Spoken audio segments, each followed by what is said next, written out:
They say a man's intuition is never wrong about his own child. I wish they were right. My name is Nathan Brooke, and for 34 years, I've built my life on facts. As a quality control inspector at Patterson Manufacturing, I spend my days measuring tolerances, checking specifications, ensuring everything meets exact standards. Deviation from the norm catches my attention immediately.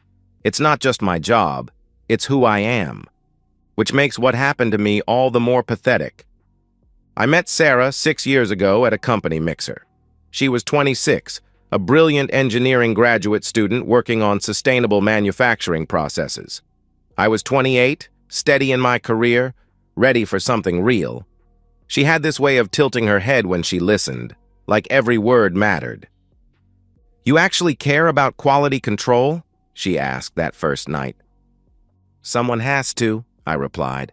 "Without standards, everything falls apart." She smiled at my response. I like that. We were inseparable after that. Sarah moved in with me after 8 months. We talked about everything. Her dreams of revolutionizing manufacturing, my plans for advancement, the house we'd buy, the kids we'd have. She was brilliant, ambitious, and she chose me. The wedding came 2 years later. Simple ceremony, just family and close friends. When Sarah said her vows, I believed every word. "I promise to trust you completely," she said, looking into my eyes. "To build our life on honesty and love." I should have paid more attention to how easily those words came to her. For 4 years, everything seemed perfect. We bought a house in Maplewood, a colonial with a big backyard. Sarah landed a job at Henderson Engineering. I got promoted to senior inspector. We were building the life we'd dreamed of. Then Sarah's depression hit like a freight train. It started slowly. Missed dinners, canceled plans, spending weekends in bed. At first I thought it was work stress, but it got worse. She stopped cooking, cleaning, talking about the future. Some nights I'd come home to find her exactly where I'd left her, still in pajamas, staring at the television. "Sarah, talk to me," I'd say. "What's wrong?" "Nothing's wrong," she'd whisper in response. "I'm just tired." But this wasn't tired. This was something darker, swallowing the woman I married. I threw myself into research, systematically. I read about depression, talked to her doctor, made lists of therapists. Sarah resisted at first, but eventually agreed to try therapy. That's when I found Dr. Marcus Landon. Dr. Landon specialized in treating mental health professionals and high-achieving individuals. Harvard Medical School, published research, glowing reviews. His office was upscale, dark wood and leather, screaming competence and discretion. "I think you should see him," I told Sarah, showing her his website. "He has experience with people like you, smart, driven, successful." Sarah looked at his photo for a long moment. Dr. Landon was maybe 40, handsome in that distinguished professor way. "He looks professional," she said finally. "I'll call tomorrow," I promised her. I made the appointment myself, drove her to the first session, waited in the lobby. When she came out an hour later, there was something different in her eyes. Not hope exactly, but focus. "How was it?" I asked. "Good," she replied. "He listens, really listens." The change in Sarah was remarkable. Within 6 weeks, she was getting up early, making breakfast, talking about work with enthusiasm I hadn't seen in months. Within 3 months, she was laughing again, planning weekend trips, discussing our future. "Dr. Landon says I was avoiding intimacy because I was afraid of being vulnerable," she explained one night. "I was protecting myself by shutting you out." I reached across the table and took her hand. "I'm just glad you're feeling better." "I am," she said in response. "And I want to show you how much our marriage means to me." That night, we made love for the first time in months. Sarah was different, more confident, more present. She initiated things she'd never been comfortable with before, seemed to know exactly what she wanted. I attributed it to therapy, to her growing self-confidence. I was an idiot. 8 months after Sarah started therapy, she gave me the news that changed everything. "Nathan," she said, finding me in the garage organizing tools. She was holding something behind her back, practically vibrating with excitement. "I have something to tell you." I set down my socket wrench. "What is it?" She brought her hands forward, revealing a pregnancy test. 2 pink lines. "We're having a baby," she whispered, tears streaming down her face. The joy hit me like a tidal wave. I swept Sarah into my arms, spinning her around while she laughed and cried simultaneously. "Are you sure?" I asked her. "I took 3 tests," she said breathlessly. "All positive. Nathan, we're going to be parents." I couldn't speak. I just held her, feeling her heart beat against my chest. After everything we'd been through, this felt like a reward for our patience, our love, our commitment. The pregnancy was smooth. Sarah glowed with health and happiness. We spent evenings debating names, James for a boy, Emma for a girl. We painted the nursery yellow, assembled a crib, bought a stroller. Sarah's mother flew in to help prepare. My parents started planning their first grandchild's college fund. I had never been happier. The future stretched ahead, bright and full of possibility. Sarah, recovered and thriving. Our baby, growing strong. Our marriage, deeper than ever. I thought I was the luckiest man alive. I had no idea I was already living a lie. James Nathan Brooke was born on a Tuesday in March, 7 pounds 3 ounces of perfect health. When the doctor placed him in my arms, I felt love so pure and overwhelming it nearly brought me to my knees. "He's perfect," I whispered to Sarah. "He looks just like you," she said in reply. But something flickered across her face, too quick to interpret, gone before I could analyze it. For 3 months, I was the happiest man on earth. I changed diapers, walked floors during midnight feedings, sang lullabies while James slept on my chest. I documented everything. First smile, first laugh, the way he gripped my finger with surprising strength. But slowly, quietly, questions began to form. When I held him for the first time, I felt pure love. It took 3 months for that love to turn into questions. The first thing I noticed was James's eyes. Sarah has green eyes, the color of sea glass. Mine are blue, inherited from my father. But James's eyes were brown, deep chocolate brown that reminded me of coffee grounds. "Baby's eyes change," Sarah said when I mentioned it during his 3-month checkup. "The pediatrician said so. Most babies are born with dark eyes that lighten over time." I nodded, accepting her explanation because I wanted to.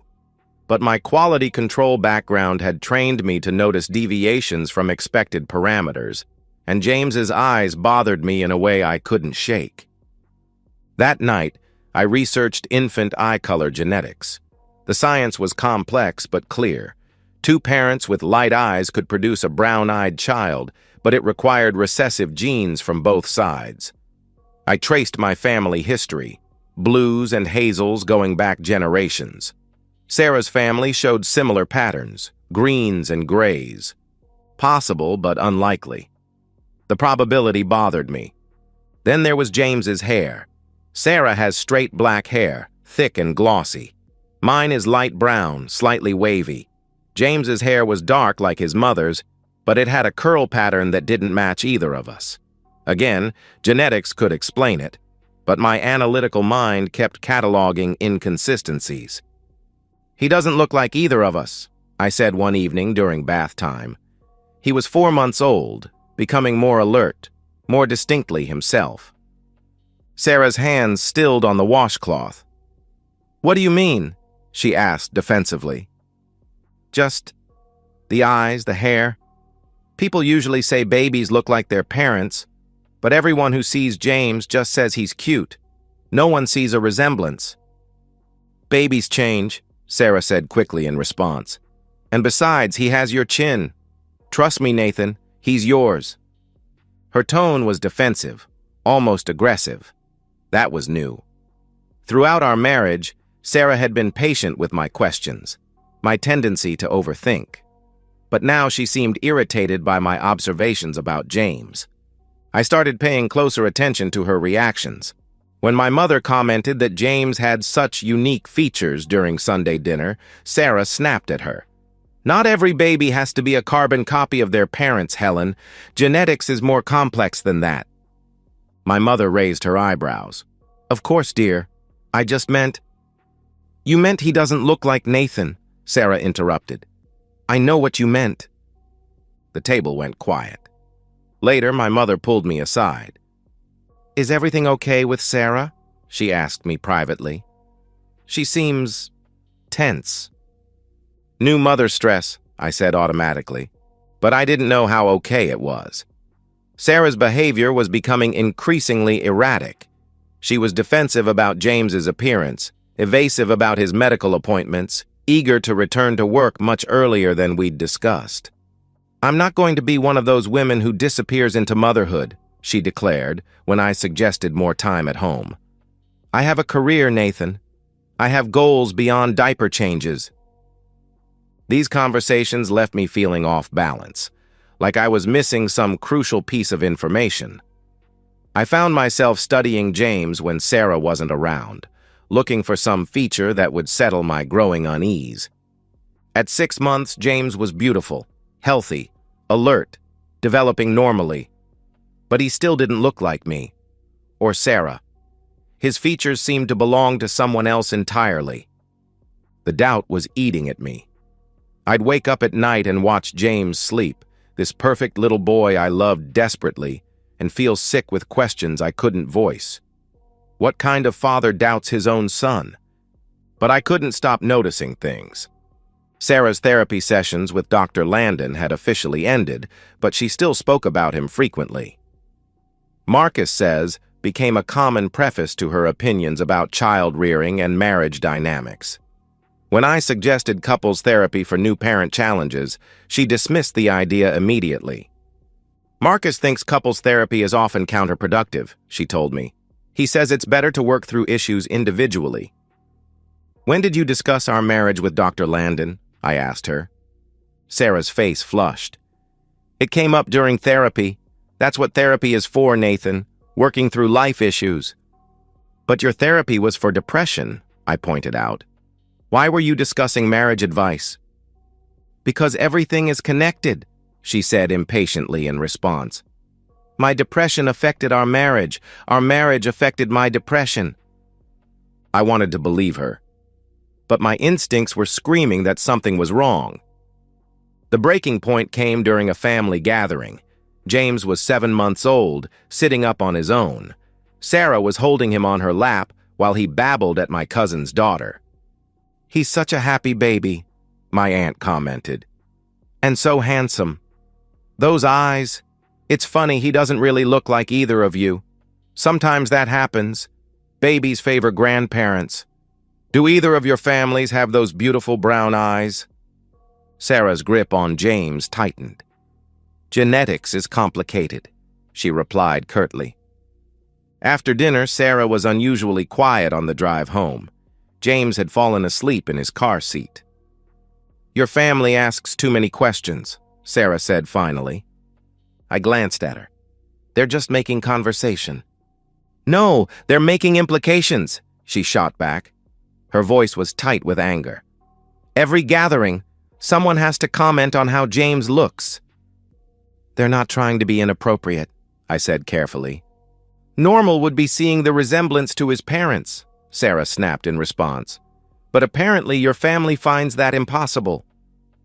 That night, after putting James to bed, Sarah confronted me directly. "Do you think James is your son?" she asked, standing in our bedroom doorway with arms crossed. The question hung in the air like a loaded weapon. I stared at her, heart pounding, aware that my answer would change everything.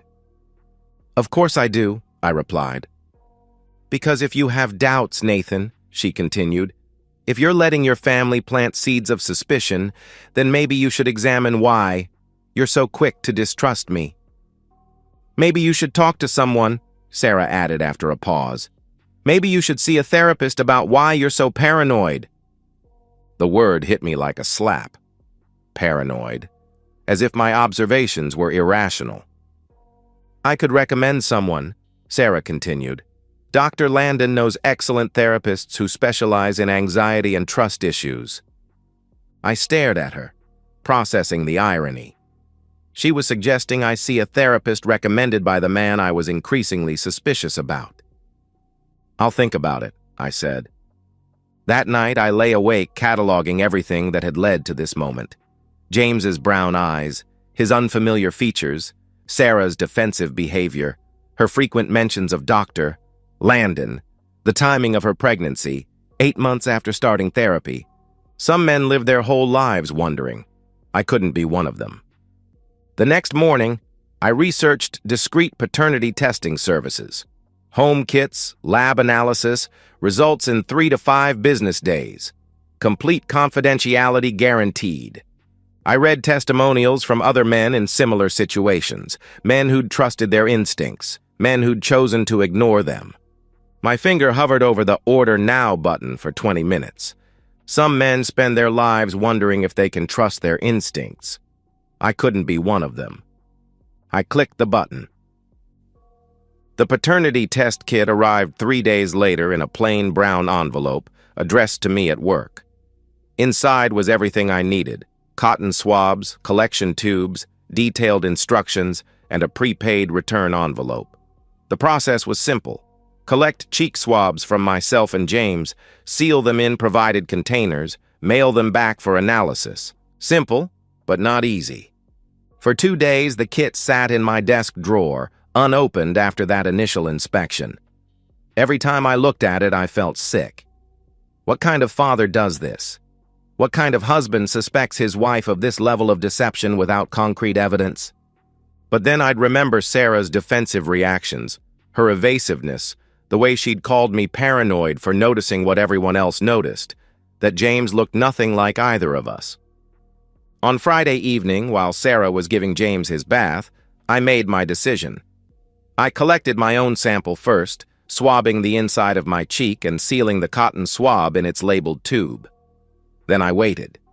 The opportunity came Saturday morning. Sarah had gone grocery shopping, leaving me alone with James for a couple of hours. He was napping in his crib, peaceful and unaware that his father was about to violate the trust between them in the most fundamental way possible. I stood beside his crib for 5 minutes, just watching him sleep. He was beautiful. Pink cheeks, long eyelashes, tiny hands curled into fists. I loved him completely, desperately, in a way that made my chest ache with intensity. He was innocent in all of this. "I'm sorry, buddy," I whispered to him, gently collecting the cheek swab. The collection process took less than 30 seconds, but felt like a lifetime. I sealed his sample, double-checked the labels, and packed everything according to instructions. That afternoon, while Sarah thought I was running errands, I drove to the post office and mailed the samples. Results in 3 to 5 business days. The waiting was torture. I went through motions of normal life, work, dinners, bedtime routines, while internally counting down hours until I'd know the truth. Sarah seemed to sense my tension. "You've been quiet lately," she observed Tuesday evening. "Everything okay?" "Just work stress," I lied. "Maybe you should take a vacation," she suggested. I almost laughed at the irony. A vacation. As if rest would solve the problem of potentially discovering my entire life was built on a lie. Wednesday and Thursday crawled by. I checked my work email obsessively, knowing the results would come there instead of home. Friday morning, the email arrived. Paternity test results, confidential, sat in my inbox at 8:47 a.m. I stared at the subject line for several minutes, heart pounding so hard I could hear it in my ears. Once I opened this email, there was no going back. I clicked it open. The results were presented in clinical language, charts, and percentages that reduced the most important question of my life to cold scientific data. But the conclusion was unmistakable, printed in bold letters. Probability of paternity, 0%. Nathan Brooke is excluded as the biological father of James Brooke. The paper fell from my hands. I stared at my computer screen, reading the results again and again, hoping I'd misunderstood. But the science was clear. James was not my biological son. The nausea hit first, followed by dizzy disorientation that made me grip my desk to stay upright. 7 months. 7 months of loving this child, planning his future, believing he was mine. 7 months of Sarah's lies, of her calling me paranoid for noticing what DNA testing had now confirmed. I locked my office door and spent the next hour processing implications. This wasn't just about James. This was about Sarah's entire recovery narrative, her affair with Dr. Landon had apparently begun early in therapy, early enough that James could be his son. Everything Sarah had told me about healing, about rediscovering intimacy, had been cover for the biggest betrayal possible. I printed a second copy and placed both copies in separate sealed envelopes. One went into my office safe, the other went into my glove compartment, along with original kit packaging and tracking information. If this went to court, and I was already certain it would, I needed to document everything meticulously. That evening, I watched Sarah feed James his dinner, the same routine we'd performed hundreds of times. But now I saw it differently. The way she avoided my eyes when I asked about her day. The way she deflected when I mentioned James's upcoming appointment. "You're staring," Sarah said, not looking up from spooning pureed carrots into James's mouth. "Just thinking," I replied. "About what?" she asked. "James, how much he's grown, how much he's changed." Sarah's hand stilled for just a moment. "All babies change fast at this stage," she said defensively. "Do they?" I asked her. "Because he seems pretty consistent to me. Same brown eyes, same dark hair, same features that don't really look like either of us." This time her reaction was unmistakable. Her jaw tightened, and she set the spoon down harder than necessary. "We've been through this, Nathan. Genetics is complex." "Right," I said calmly. "Complex." Over the next 2 weeks, I observed Sarah with new eyes, cataloging behavior I'd previously attributed to new motherhood. She was secretive about her phone, taking calls in private rooms and deleting messages immediately. She'd started working late more frequently, claiming new project deadlines that seemed to coincide with Dr. Landon's office hours. I verified her stories carefully. The projects she mentioned were real, but the deadlines didn't match information on her company's website. The late meetings weren't reflected in her email calendar, which synced to our shared computer.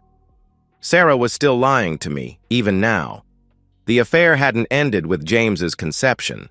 It was ongoing. The realization transformed something inside me. The loving husband died during those 2 weeks of observation, replaced by someone colder, more calculating.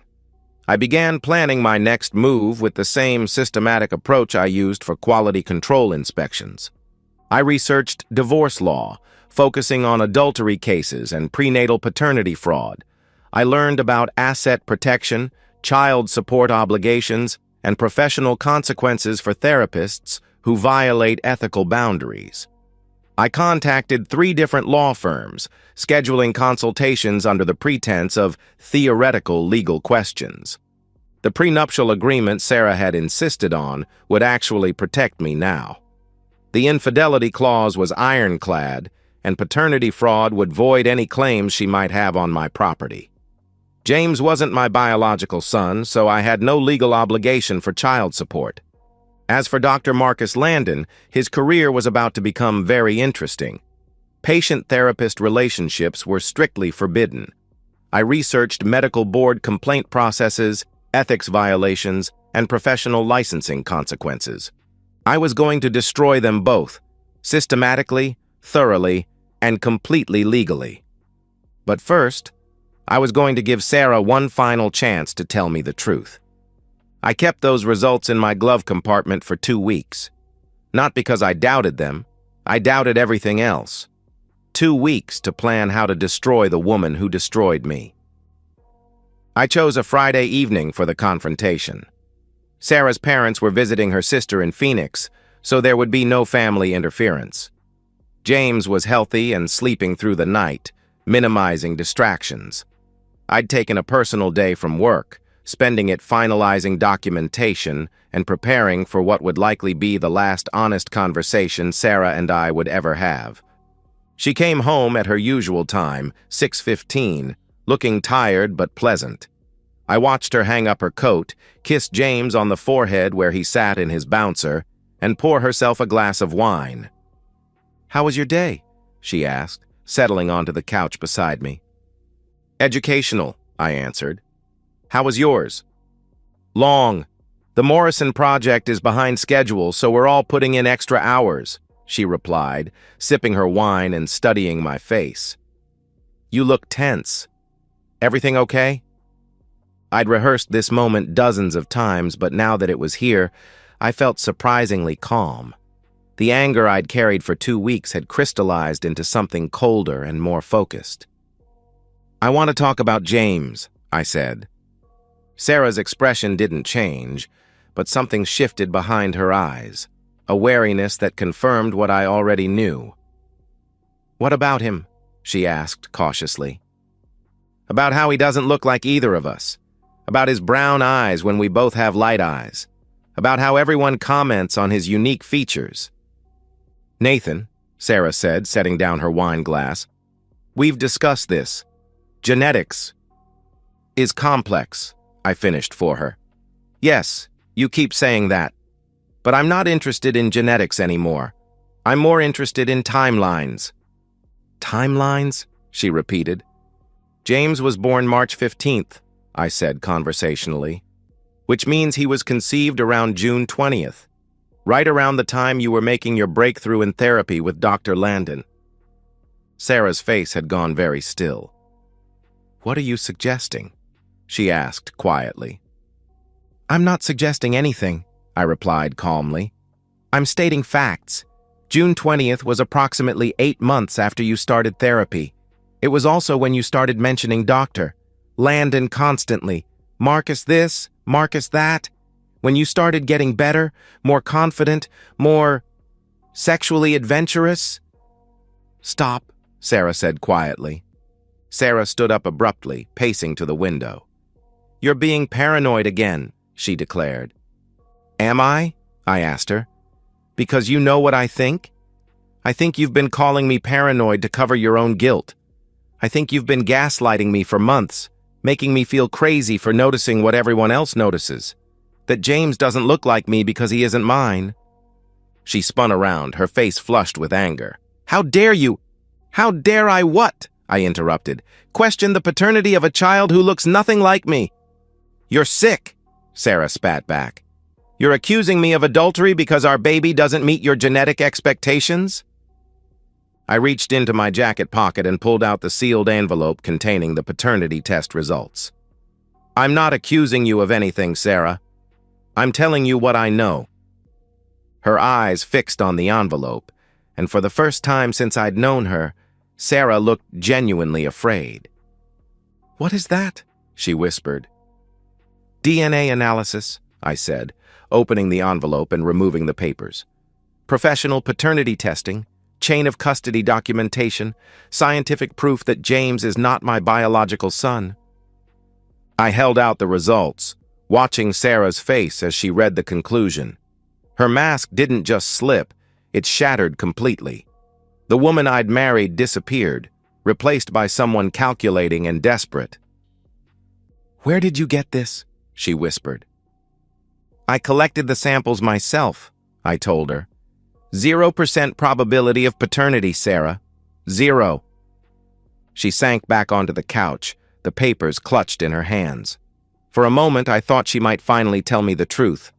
Instead, she rallied. "This is illegal," she declared. "You can't test a child without both parents' consent." Actually, I can, I replied calmly. I'm his legal father until proven otherwise, which I just did. Sarah crumpled the papers and threw them at me. You bastard! You sneaky, paranoid bastard! Tell me about Dr. Landon, I said calmly. There's nothing to tell, she insisted. Sarah, I have scientific proof that James isn't mine, and the timeline points directly to your therapy period. You can either tell me the truth or I can draw my own conclusions. She was quiet for a long moment, hands shaking as she reached for her wine glass. When she spoke, her voice was barely audible. It wasn't supposed to happen, she admitted. The confession hit me like a physical blow, even though I'd known it was coming. But it did happen, I stated. Yes, she whispered. She couldn't meet my eyes. It started as friendship. He was helping me through the depression, and I felt understood for the first time in months.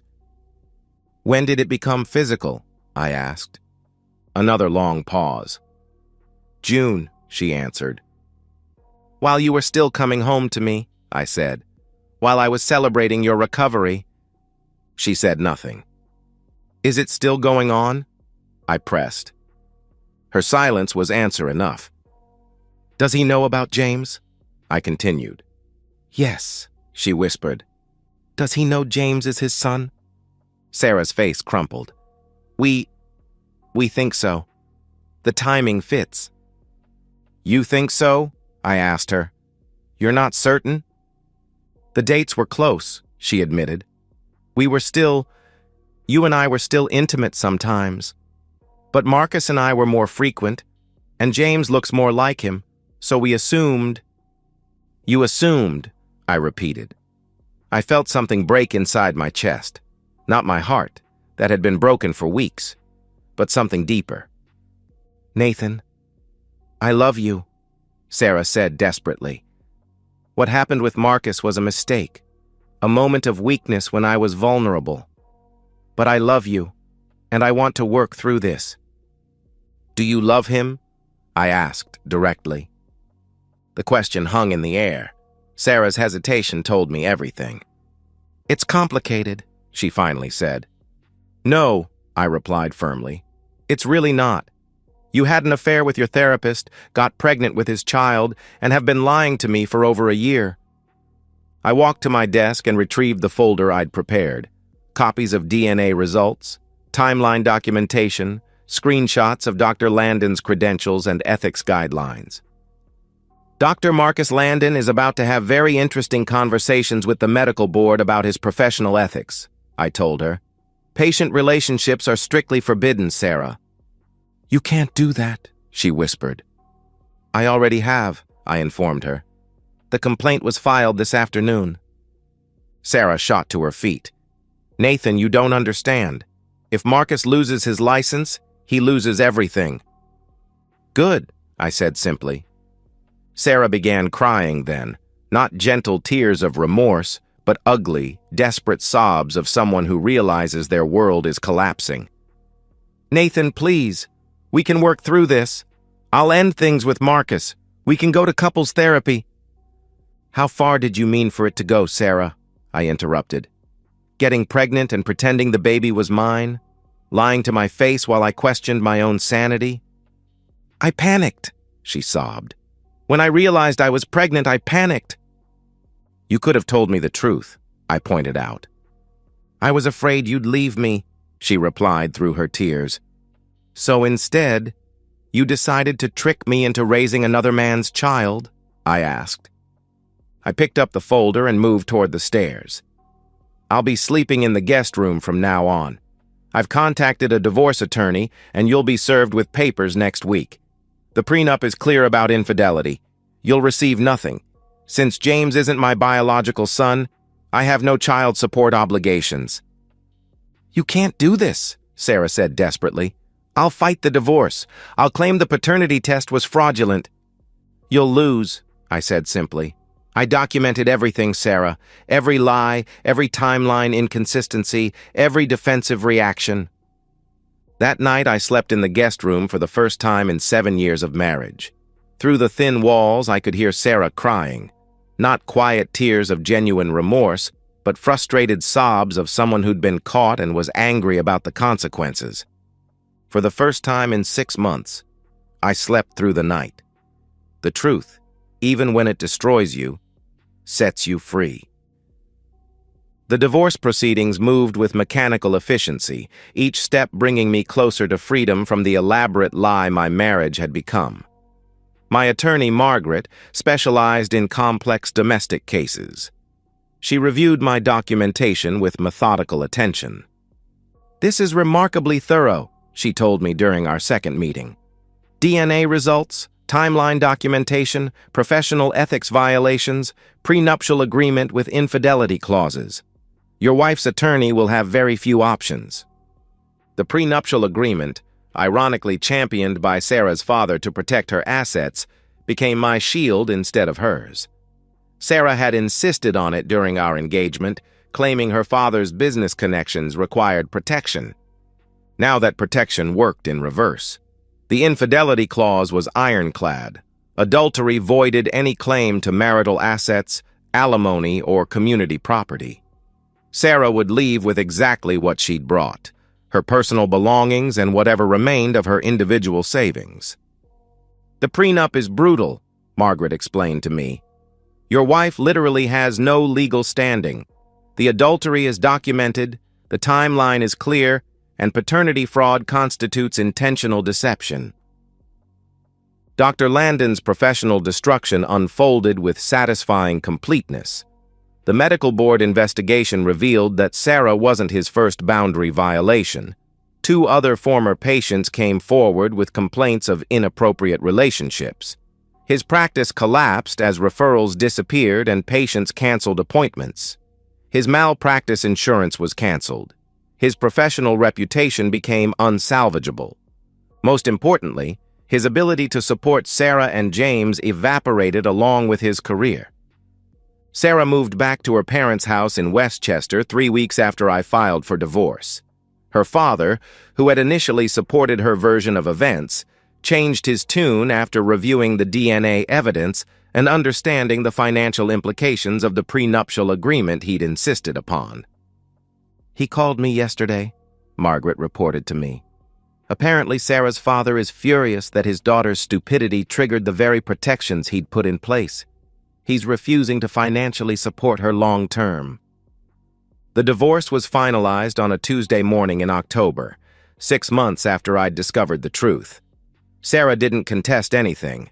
She couldn't afford to, and she had no legal grounds anyway. I kept the house, the cars, the retirement accounts, and all marital assets. James, now 14 months old, was legally Dr. Landon's responsibility. I signed away any parental rights I'd never actually possessed, clearing the path for his biological father to assume full legal and financial obligations. I saw them once more, at the courthouse during the final hearing. Sarah looked exhausted, her previous confidence replaced by hollow-eyed desperation. James was on her hip, babbling happily at the fluorescent lights, unaware that his world had been completely restructured around him. Dr. Landon wasn't there. According to court records, he was fighting his own legal battles. The medical board had officially revoked his license, and he was facing potential criminal charges for professional misconduct. His ability to provide child support was non-existent. That evening, I walked through my house now completely and legally mine, and felt something I hadn't experienced in months: peace. The guest bedroom where I'd been sleeping would become a home office. The nursery would become a workshop. At work, my colleagues had noticed the change in me. Where I'd once seemed distracted and anxious, I now approached projects with renewed focus. My supervisor mentioned that my attention to detail had always been exceptional, but lately it seemed even more precise. The promotion came through in November, Senior Quality Control Manager, a position that opened when my predecessor retired early. The irony wasn't lost on me that my personal experience with deception and betrayal had somehow sharpened my professional ability to detect flaws and inconsistencies. I heard updates about Sarah and Dr. Landon occasionally, through mutual professional connections. Sarah had taken a job at a smaller engineering firm at significantly reduced pay. Dr. Landon was working as a consultant, trying to rebuild some semblance of a career without professional credentials. Their relationship had reportedly become strained under the financial and legal pressures. James would be fine. Children adapt, and he was young enough that he'd never remember me as anything more than a vague figure from his infancy. Sarah's parents, despite their anger at their daughter's choices, wouldn't let their grandson suffer. People sometimes asked about my divorce, fishing for details about what had gone wrong. I kept my answers simple. We grew apart, or we wanted different things. The truth was more complicated and uglier than most people could handle. But privately, I knew exactly what had happened. I'd trusted my instincts when everything else told me to ignore them. I'd refused to accept comfortable lies when uncomfortable truth was available. I'd chosen facts over emotions, evidence over wishful thinking. She called me paranoid, but paranoia implies irrational fear. I was never afraid of the truth. I was afraid of living without it. And so, we've reached the end of today's story. Was it what you expected, or did it take a twist you didn't see coming? I'm curious to hear your thoughts. Share them in the comments below, and let's get a conversation going. If this story kept you hooked, make sure to hit that like button. And if you're new here or just haven't subscribed yet, now's the perfect time to join our community. I bring you fresh, captivating stories every day, so click that subscribe button and turn on notifications so you never miss out. Thanks for watching, and I'll see you in the next one.